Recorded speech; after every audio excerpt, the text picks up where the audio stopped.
Okay, welcome back. What are we at, episode 7? Back in our wind tunnel.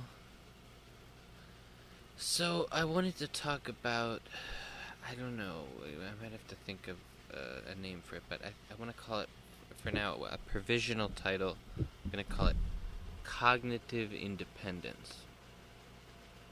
The ability to think per se, in and of yourself, without any sort of reliance on external thinking, right? It's like other people's thinking. It's like thinking without it's like we have all these modern technologies, modern innovations where it's like tools. I'm thinking sort of like software, like digital tools where there's like some process, let's say writing, which normally would have been, you in a typewriter, you converting things into letters and then typing them out.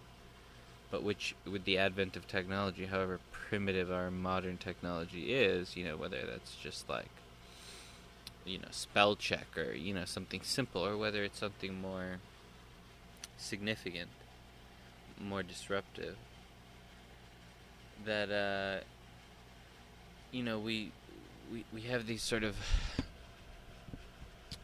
I don't know that that's the best term. I have a suspicion I'll find a better term.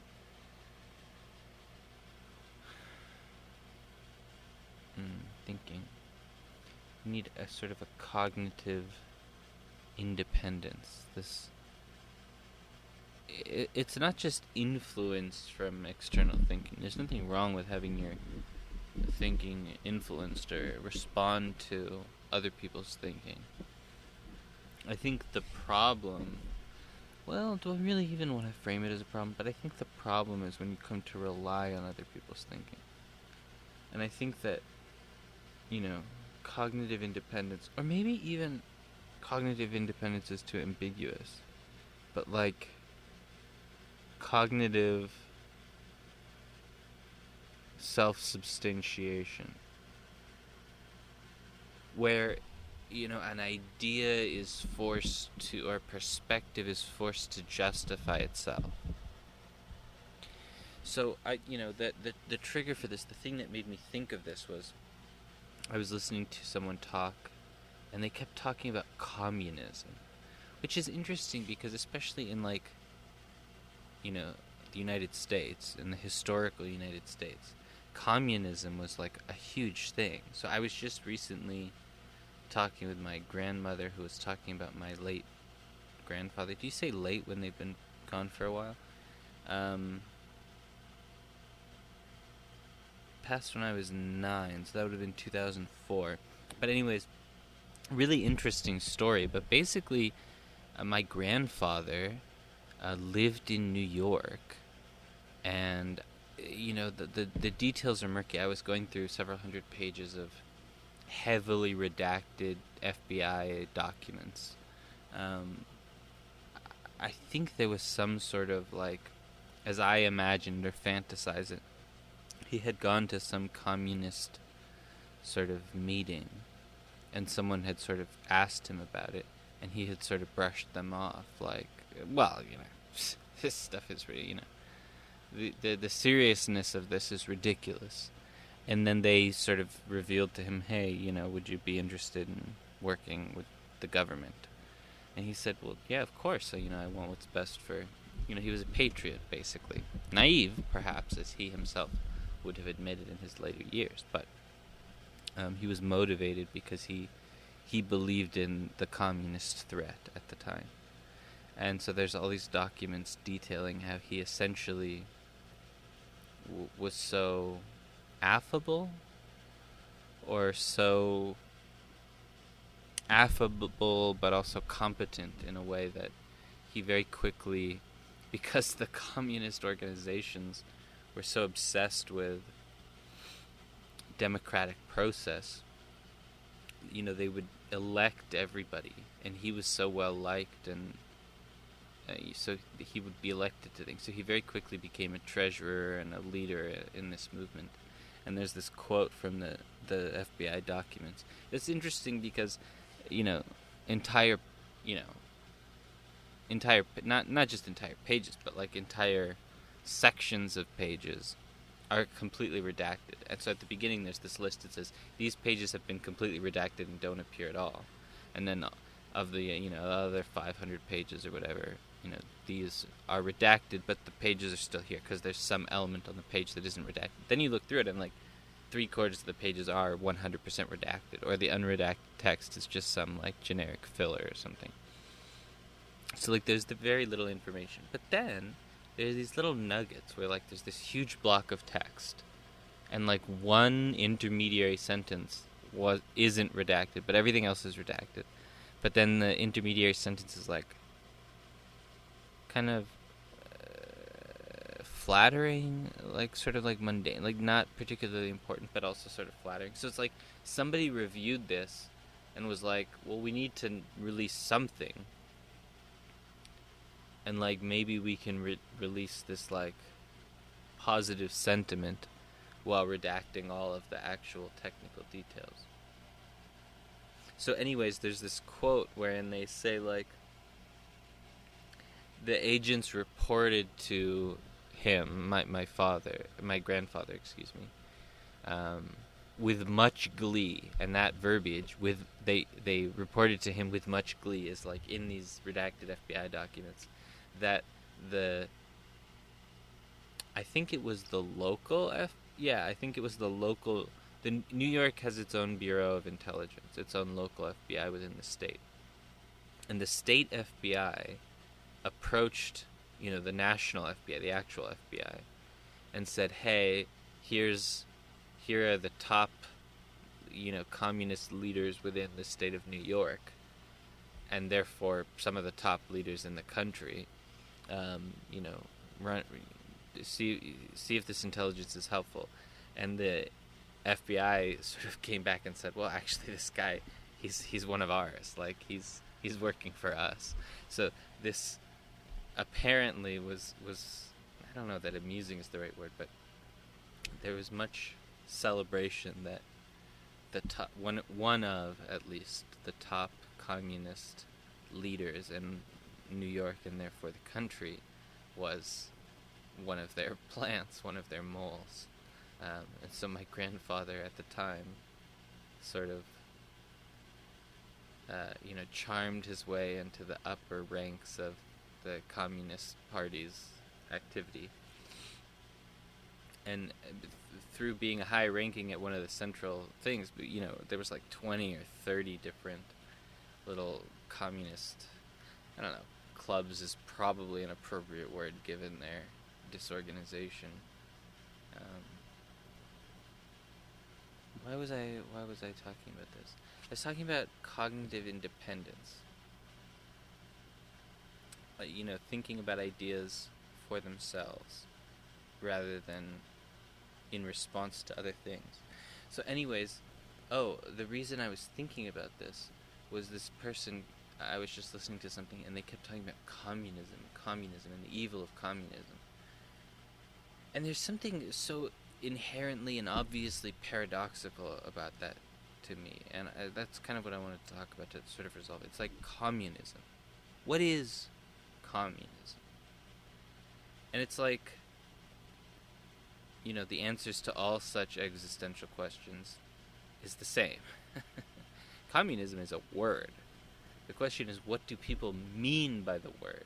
And that's where you fall into a serious pit of possibility. Because most people, when they use the word communism, mean something totally unrelated to what the word communism actually means, if that made any sense. So, I think this is, in some sense, what separates me from a lot of people is like, so many people, when they think of communism, they think of like personal communism, or like historical communism, or like experiential communism. And it's like, okay, whatever. Yeah, of course, you can think whatever you want about communism because it's just a function of how you and your community and your country or whatever, like, it's just, that's just opinions. But it's like, what is communism mean? Linguistically, etymologically, or like philologically. What does communism mean? Ism, a belief in, commune, like community, to get a group of people. Communism is a belief in the collaboration of people. If we all just work together, if we were all just on the same team, that's what communism is. So you ally yourself against communism at your own peril, at your own corruption. I mean, it doesn't matter how many people take up the name of communism and fail. If you say, well, the idea that we could work together is fundamentally flawed, it's like, no, it's a mask. It's like doing good is a mask. If I really want to do evil, then I should say that I'm doing good while I'm doing evil. That'll give me the best opportunity to continue to perpetuate evil, is to call it goodness. So, like, the fact that people commit evil and call it communism, the fact that and I don't even know, but the fact that I imagine many people think, well, then communism itself is bad. Like, the fact that people genuinely believe, well, community is bad. It's like, what are you listening to what you're saying? Communism isn't bad, you know? Socialism isn't bad. A belief in, the importance of group, of social, of communal, I mean, it's just, it's not to say that there isn't danger, that there isn't something we need to be wary of, but it's not communism, right? I was thinking of this. There's this great video. I forget why I saw it or whatever, but I think it was just like making the rounds on whatever perverse circles I have in YouTube, whatever the algorithm has realized that I will watch.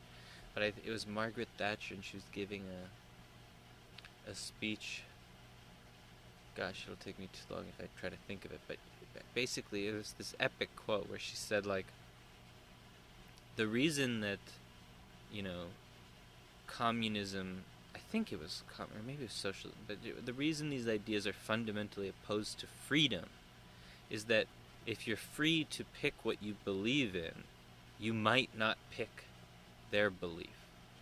So communism is fundamentally opposed to individual freedom, because individual freedom would allow someone not to choose communism. And I think this is really sort of essential when we're framing this, is that, like, the problem isn't communism. There's nothing wrong with communism. What the problem is, like, authoritarian communism. The problem is enforced communism. The problem is not that people might, work together and value the communal over the individual. The problem is that we might force people, we might insist on prioritizing the communal over the individual. I think prioritizing the communal over the individual is very noble. I think most people would agree with that. It just shouldn't be, by mandate, by edict. It should be, I definitely believe there's a role to be played by, for example, the state in environmentally encouraging that. We should be giving people the freedom and the means, maybe we could say the security, with which they don't have to be fearful for themselves, and so we can all, because here's the thing, if I only focus on others alone, that dramatically impoverishes myself. But if everybody focuses on others, then I'm uplifted. Even though my own energy is spent on others' energy is spent on me. So I would argue, a sort of multiplicative benefit by sort of ignoring myself and only helping others. Because then assuming that there's a sort of there's some sort of contagion that they also will do the same for me. So then each will give according to their means, and each will receive according to their needs. Not by mandate, not by some authoritarian rule, or even some sort of, compulsory principle, but simply because we choose that. That's, what we want to be, how we want to manifest ourselves. So I think that we have to be very, very careful, because how we experience something and what something is and how something can exist in and of itself are very, very different things. So we walk around the world with confidence saying, oh, communism is bad. But it's like, what is communism? Communism is a belief in community, is a belief in working together in collaboration. So we're walking around saying, oh, community is bad. I mean, belief in community is what communism is. So we walk around saying like, oh my God, working together, community is so evil. It's like, what do you mean? What are you saying? Be careful with your words, because you might have some connotation. You might have some experience of the evils of communism. And fair enough. I'm not arguing with your experience. It's just, when you assign that experience the label communism, you potentially are making a very dangerous association. I think actually much more effective, much better to disassociate this evil that we want to, castigate. We want to call out and hold to account. Don't give it a good name like communism. I mean, to you, but this is the thing, is that at a deep, at a secondary level, so many people, communism is a bad word. They've never actually thought about what it means, like linguistically, etymologically, like what the roots of the word mean. To them, it's just, it's like a swear word or something. It's just a dirty word. Communism. Ugh. Those communists. But it's like, those people who believe in the primacy of community, God, screw those people thinking about others. How could they do that? Like, it's like, it only makes any sense at all in the universe where you redefine words based on your own personal experience. It's kind of like, this is dangerous because of course it's more modern, so I'll get in more trouble, but it's like the whole Black Lives Matter thing. It's like people going like, well, all lives matter, and other people being like, that's racist. It's like, is it racist to say that all lives matter? There may be some racist motivation. There may be all sorts of untoward things that rightly should be called out.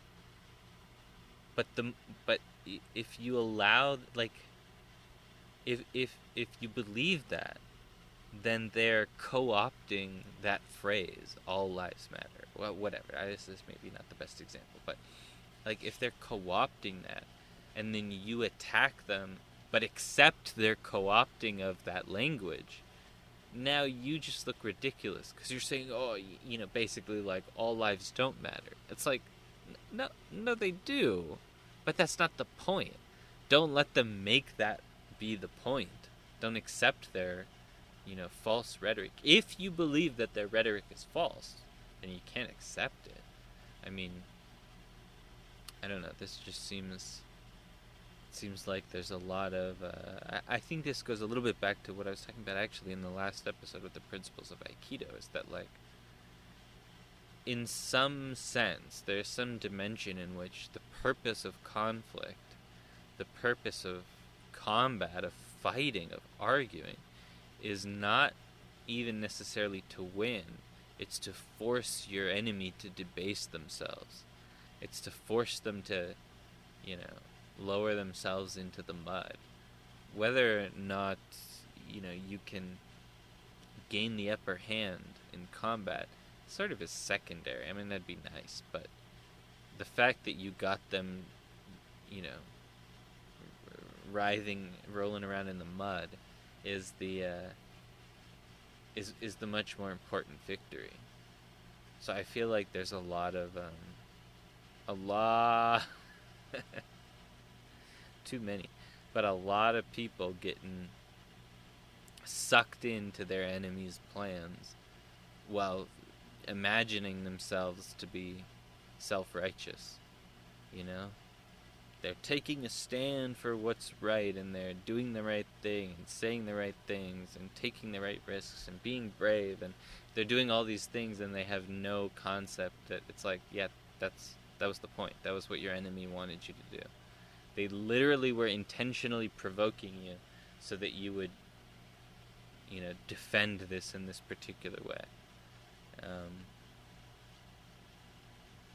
There's a temptation, I think, a profound temptation, which I face all the time, which is that, like, well, if someone has come to a different conclusion than me, if someone has a different set of ideas or beliefs, well, they must either be evil or totally stupid, right? Because no sensible, logical, integrated, wholesome person with good values could come to a different conclusion than me.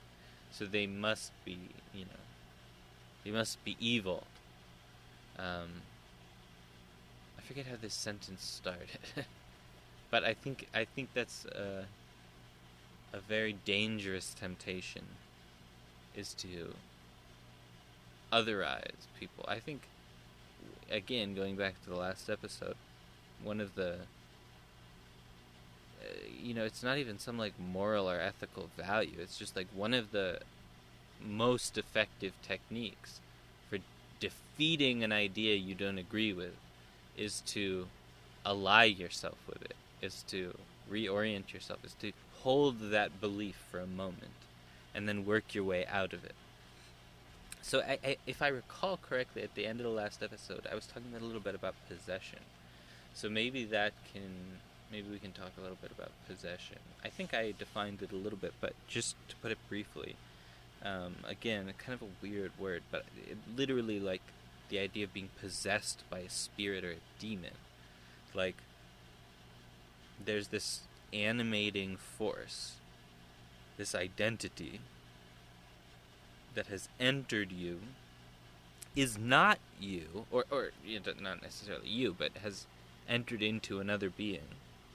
Some animating force, some agent, some agency, some foreign agency has entered into some animate being and is not the being, is separate from the being, and yet is somehow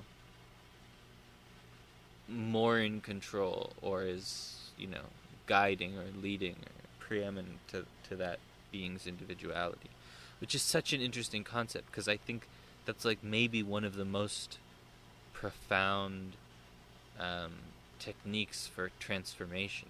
Is like, if I'm trying to change something from the outside, right, which, like, metaphorically, like, if I'm trying to change a system or an institution or an individual or whatever by criticizing them, by, well, I was just going to give examples of criticism, but, like, by fighting them, it's like, what universe do you live in? Like, you want to change something, only way to move something is from the inside. You have to ally yourself with it. You have to become one with it. You have to surrender the separation between yourself and that thing. You have to become part of it. And then, slowly from within, well, I don't know, I'm saying slowly, but, like, then from within, and I'm not saying that it's easy, but I think there's so much more capacity and power to, especially if you're right? If this ship really is off course, then there should be some will among the constituents to correct that. So if you can make a good case, you should have the support if you're right. So I think, I should be more concrete. I should give examples, because I feel like when I get too abstract, I probably lose people. But like, you're not happy with a family member, with a community, with your work culture, whatever. Some thing in your daily life, some business doesn't have the policies you want, or some group doesn't have the values or beliefs you're aligned with. Whatever, it doesn't matter. The question is, are you going to attack them?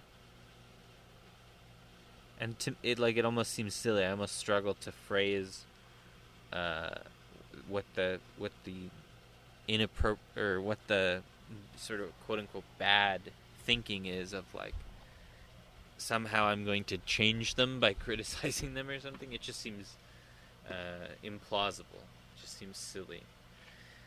Whereas if I can join them, and I think often what that means is that there's going to be some period of time in which I'm not affecting change, in which I'm not just, day one achieving my goal. It's not just working out perfectly from the get-go. That actually the first step is that I change my ideas, and I come to adapt. I don't want to say the perspective of my enemy, again, because the framing of the enemy is, I think, false and, unhelpful. But I need to completely understand this other perspective. I need to live it and embody it and be it. And then I can sort of say, well, I can understand what their metrics are. Maybe that's the word I'm looking for, the metrics. I can understand, like, what is important to them. Why are they doing this? Why have they made this what to me is, or at least was before I shifted my perspective? Why are they making this mistake? It's because they're thinking along this line, they're optimizing for this, they're missing. And then once I do that, then when I propose my alternative, I can frame it in such a way that it's attractive to them, that it's obvious or inevitable. It should be incontrovertible. It should be, when once I suggest it, they should all think, oh my god. They shouldn't even know that I was the one who suggested it. To them, it should seem like, oh yeah, of course, yeah, that's what we were doing anyway. He just, he gave it a nice, easy name, but we were already. It shouldn't even. It's like Inception, Inception, the Leo DiCaprio movie. The whole basis of it, never mind all of its plot, not even plot holes, just like world holes. But never mind the movie. The idea is, if there's some technology that allows you to enter people's, or share, for people to share a dream state, and the idea is, if I implant an idea in someone's head, but they can identify the source of the idea as me, then their brain will naturally, continue to identify it persistently as not their idea, and therefore it will be hard to, there will need to be some compelling reason for them to take that idea on. Whereas, if I can incept an idea in such a way that they don't identify it as other, that they believe that it's their idea. I mean, in some sense, because it was their idea, I just crafted the conditions which would cause them to have that idea. Then it is much more difficult for them to, I mean, it's sort of a tautology to say that if they don't identify it with me, then it's much harder for them to identify it with me. But at that point, it's inside the walls. Once the Trojan horse has been accepted as a gift, and the soldiers come out, they're inside the city. Um, anyways, possession. What was I talking about before possession? What was the subject? Talking about some, but anyways, possession is cool, you know. Um, I think maybe the criticism of it is it can be slow. I think time is always sort of troublesome when we're talking about optimization. Because, like, maybe it takes some time. Maybe it takes months or years to affect the transformative change in a system that you have become a part of. And I think that can be really frustrating, especially when our brain is trying to optimize things. Because it's like, well, we could have done that a little faster. And it's like, yeah. I think one of the ways that I push back against that line of thinking is like, it's not really sensible to measure time in this sense. Like, if what you're doing is achieving what you're supposed to achieve, then it doesn't matter how much time it took at all. Like, what matters is that you finally got there. So it doesn't matter if it took you half a second or if it took you, 100 million years. It genuinely doesn't matter. What matters is, hey, you achieved it. You got to the next level. You have a new set of problems, but you don't have to worry about those problems that you've now solved. So, like, yeah, it's kind of frustrating. It would be cool to, fast track on a human timeline certain bits of progress. But it's like, the actual amount of time it takes is immaterial. What matters is the progress. So it's like sort of incumbent on us. It's up to us as the pieces in the system, as the players in the game. Yeah, we want to facilitate things. We want things to transform, to move along faster. But if we don't, it's us who pays the price. It's not like, time doesn't care. History doesn't care. The planet doesn't care. The species doesn't care. Like, we'll get there. It doesn't matter if it takes a long time or if the path isn't as direct as it could be.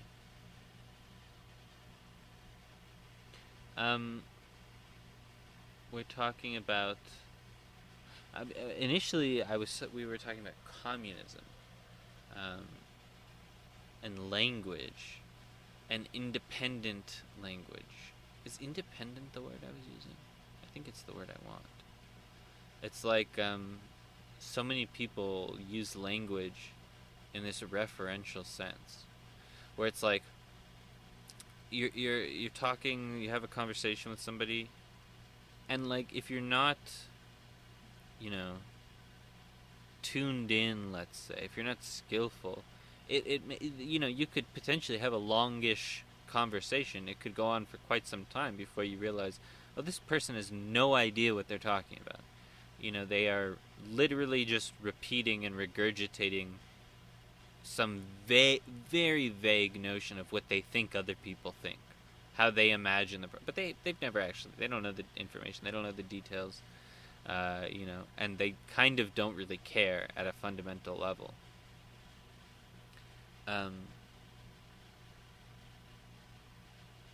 So I think part of the process that revealed this to me is like, when you're having a conversation with someone, do you accept what they say? Do you challenge them? If you challenge them, in what way do you challenge them, and how do they respond? Because I think there's a lot of permissiveness that happens because we don't necessarily have the tools to challenge each other's mistakes. So people go on about the evils of communism, and nobody says, well, what do you mean by that? Is that really the word we want to use? and when people talk about communism in that way, especially, it's one thing. There are some people who actually have some they have some knowledge, and they might still use that verbiage. But most people who use that verbiage, it's like you ask them a simple question and they just fall apart, because you very quickly get the sense, like, regardless of what you're calling it, you're not calling it that because you've thought about it. You are calling it that. You're using those language. You're talking this particular way because that is how you have heard other people talk about it. So, I mean, I'd like to say that I have some sort of like sixth sense. That is a surprisingly difficult phrase to pronounce. A sixth sense,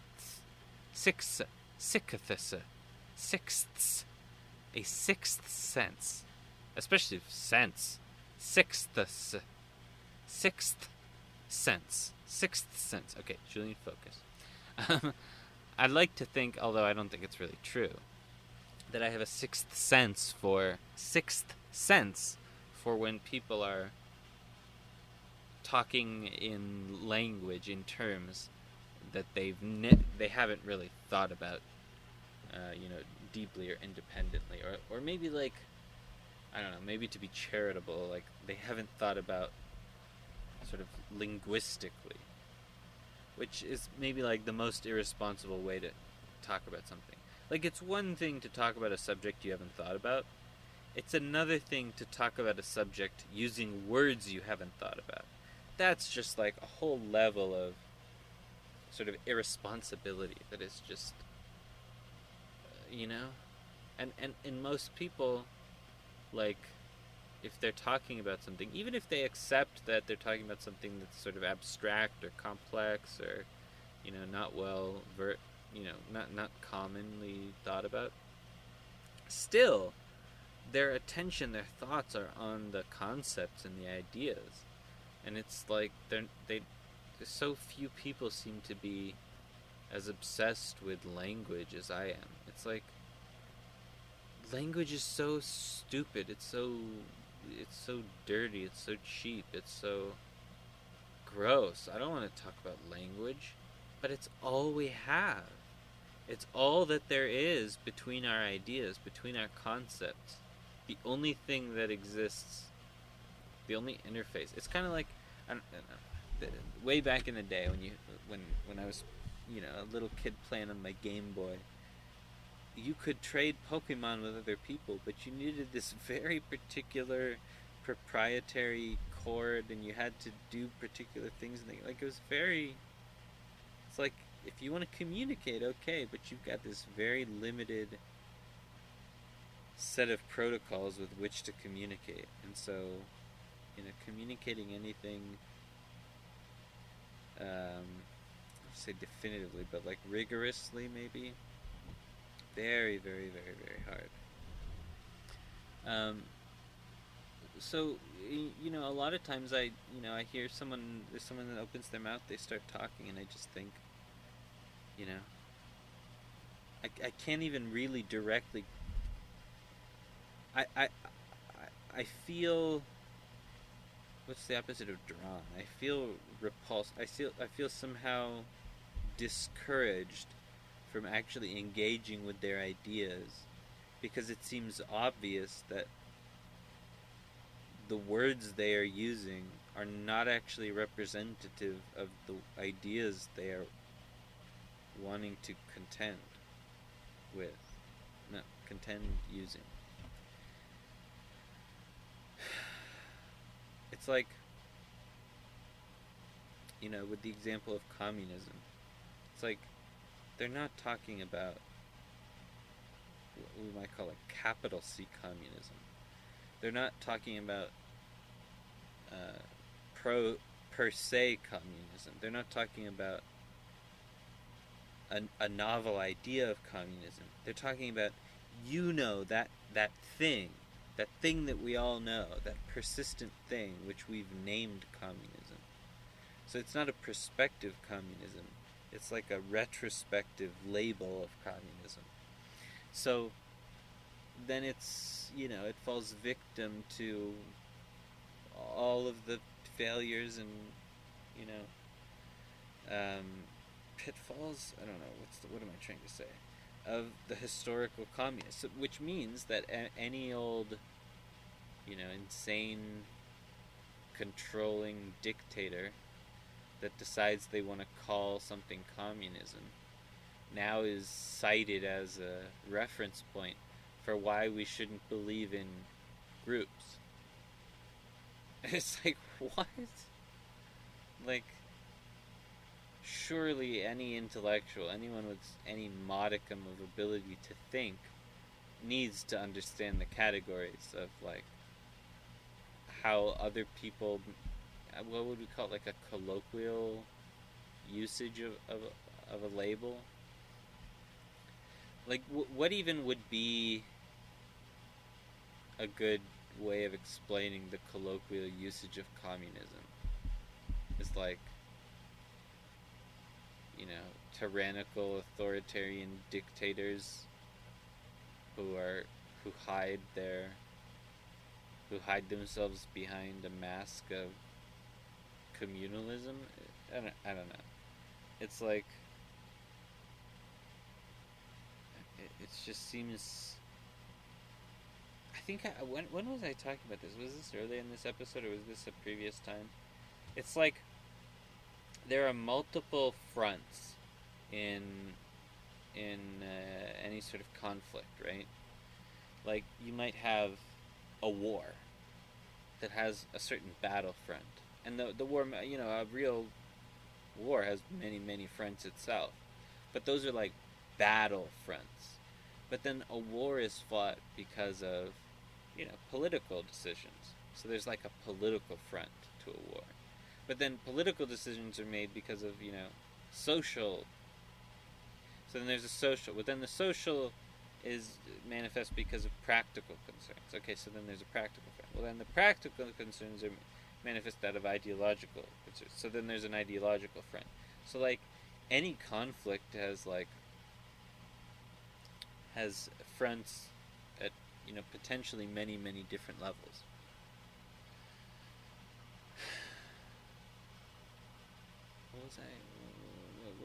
What am I saying? What am I talking about? Why am I talking about the different fronts in a conflict? I think I was trying to give like a devil's advocate of why people use this sort of false categorization.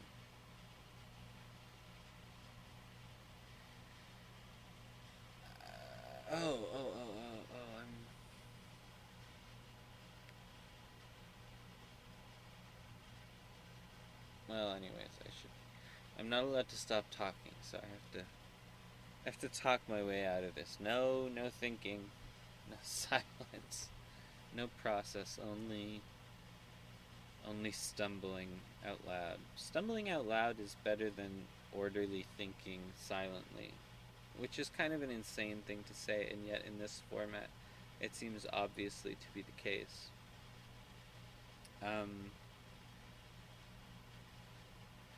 Well, maybe this isn't your ideal thing, but let's just retrace our steps, which is,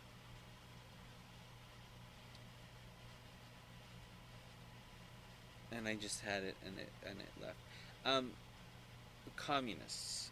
When we use language irresponsibly, when we accept the bundling, when we accept other people's ideas, and then, as an intellectual, someone starts talking, and you think, that doesn't actually make sense linguistically, per se. It only makes sense given the historical concept, the historical context. And so then you think to yourself, like, well, geez, I'm not really talking with someone who's sort of unpacking and actually directly accessing the ideas. I'm just talking to someone who's, responding to some historical quirk. Oh, I remember what I was talking about.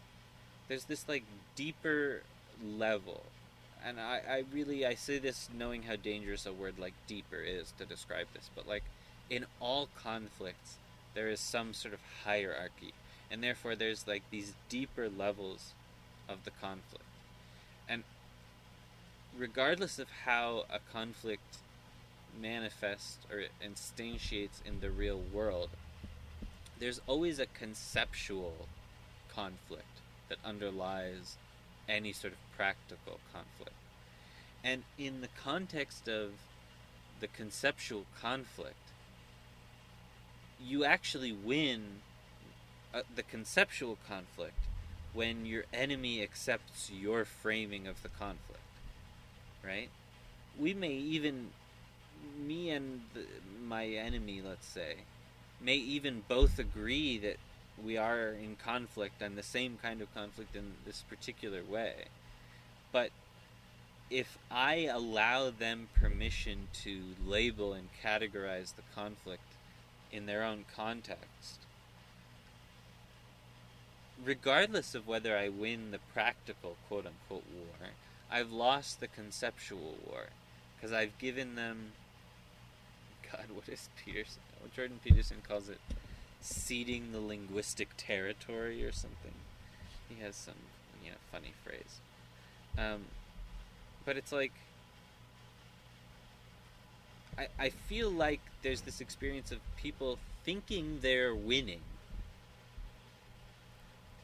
but winning, in by way of accepting their categorical presumptions. And this just seems like so dangerous. This is like answering a loaded question. It's like some questions can only be answered by challenging the form of the question.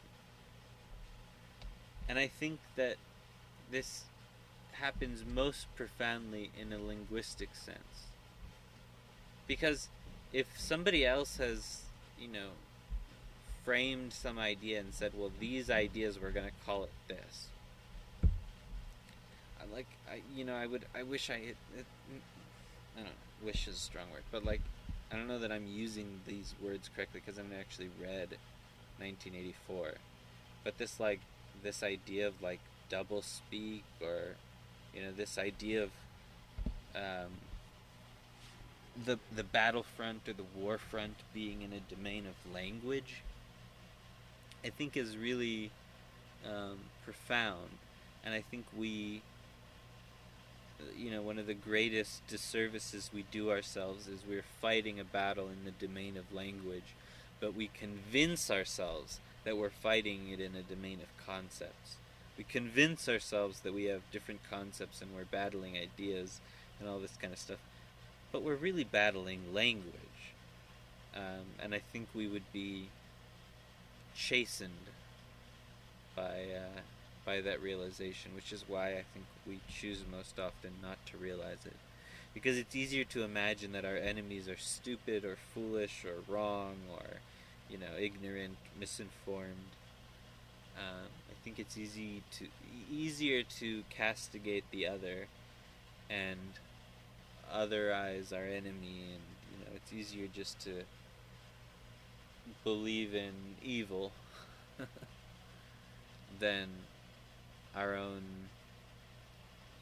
unskillfulness. I don't know. What do I want to have said? What do I want to get done? What's important? We talked about possession. We talked about irresponsibility with language. Again, I shouldn't get into this, but the whole Israel-Palestine thing, I think there's that same thing. It's almost like the opposite of first principles. It's like we could call it last principles or something. It's like I refuse to actually think about this in fundamental terms. I insist on the prepackaged. I insist on dealing in the prepackaged, which is why to have a conversation with these people without directly, and I don't want to say forcefully, but without directly confronting these,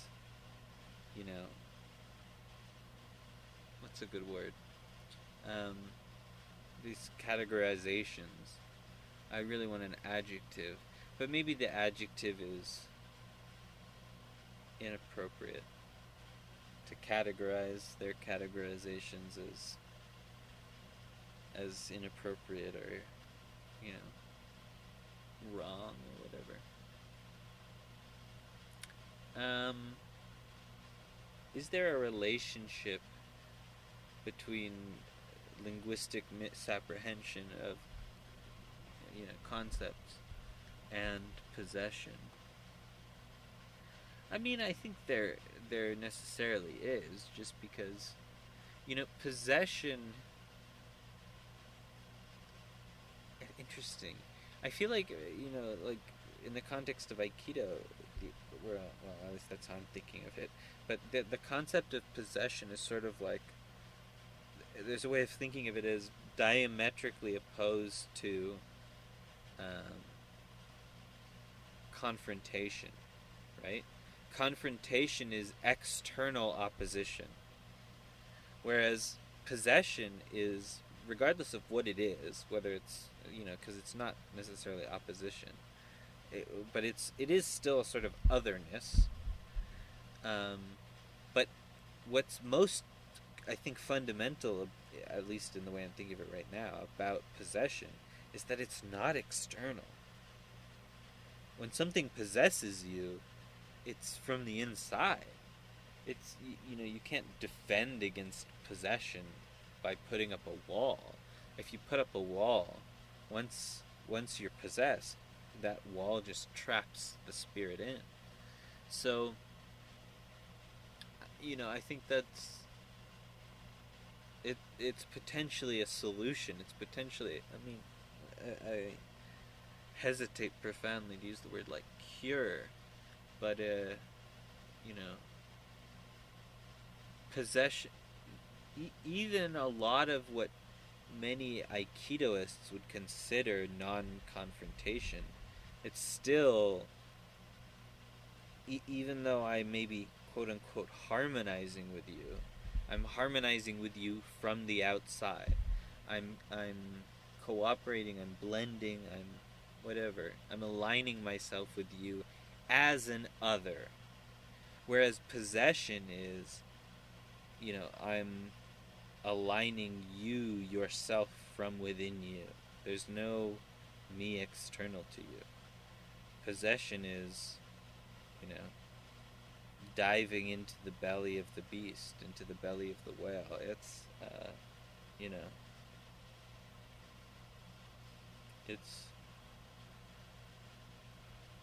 I think also there's adverse possession, right? Which is hijacking, right? I think there's another word, a technical term, but hijacking is good enough. I should probably not, in these things, spend a significant amount of time looking for the right word for something. We should just play it loose, shoot from the hip. Especially because I risk losing what we're talking about. Talking about possession. Oh, hijacking. You know, there's possession by force, right? I think good possession is incepted. I possess you because you have some need, some longing, some hole, and I'm the solution. And so you're desperate for me to, you know, to guide you and lead you. I mean, that's what possession is, right?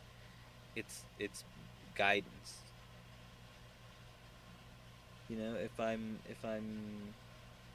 following the guidance of some spirit, I'm possessed by that spirit. So I wonder, like, I don't know. I've been trying to find a better word because I think there's some, whether it's, you know, connotations or whatever. I don't know that possession is the best word for it. I mean, in some sense, I think it's kind of, there's something nice about using an inappropriate word because it sort of is clunky. It sort of sticks in your brain and forces you to think about it. It's like less of an automatic cognitive process. It's sort of things that don't fit demand more of our mental attention. So possession has never felt like the perfect word, but also like that same problem applies to like leadership or something. Like possession and leadership, you could argue those are sort of the same thing. But it's like in the same way that possession mentally, cognitively sort of sticks too much, it feels wrong. I think leadership feels too right. It feels too cheap. Feels like, leadership, initiative, I don't know. Just seems there's something between leadership and possession. There's some perfect word right in the middle, some Goldilocks thing. But it's probably time for the wind down and sign off segment. We should have a teaser. We talked about God. We talked about linguistic misappropriation. We should talk about some like social, cultural, political. Terence McKenna, who I've always had a certain appreciation for, even if nobody's perfect. He had what maybe even one of his deepest themes was that culture is evil, that culture is not your friend, that culture is some sort of, in some senses, a kind of oppressive force. So when I think about speaking to cultural and social and political issues, that comes to mind. This idea of like, isn't it bad to live in a world where we don't think for ourselves? Because that was what this was supposed to be, is like, I should be upfront and mea culpa. I mean, this is my own narcissism, but like I have this sense of like, why should I even deign? Why should I even bother to interact with people who can't think for themselves? Like, because then if I'm talking to people who are just regurgitating, asinine talking points, then I'm just gonna spend my whole time criticizing them, and I'm not even criticizing them. All I can do is criticize their choice not to speak for themselves. I think that's the big part, is that like most people most of the time don't speak for themselves, and I think there's something, at least for me, there's something very triggering about that.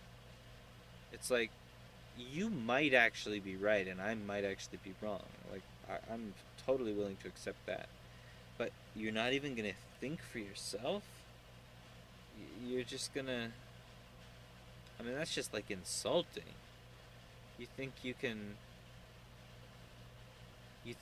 debate me with canned responses?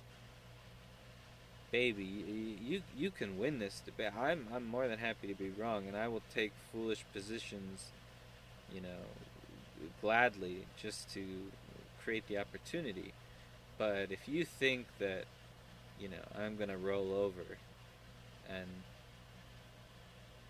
I don't care how right or how good or how deep or how profound or true an idea is, if you don't know it well, if you don't know its every angle, if you don't know its origin, if you don't know its purpose, if you don't know its process, if you don't know the idea you're advocating for, I will destroy you. I will beat you in an argument. I will I will find the flaw in your argument, even if it's ultimately correct. If you're not able to support it, you know, I'm happy to help you out in challenging it and working on it. Here we are. It's an hour. It's over. Time's up. What was even finished saying what I was gonna? Don't have to. It's over. Time's up. So teaser. What are we doing next time? Who knows? It's just we're going out with a whimper, not a bang, folks. I don't know what to tell you. I will see you next time, and hopefully I'll be, more organized and clear and less of this and whatever this is. Until next time, thank you as always for your patience.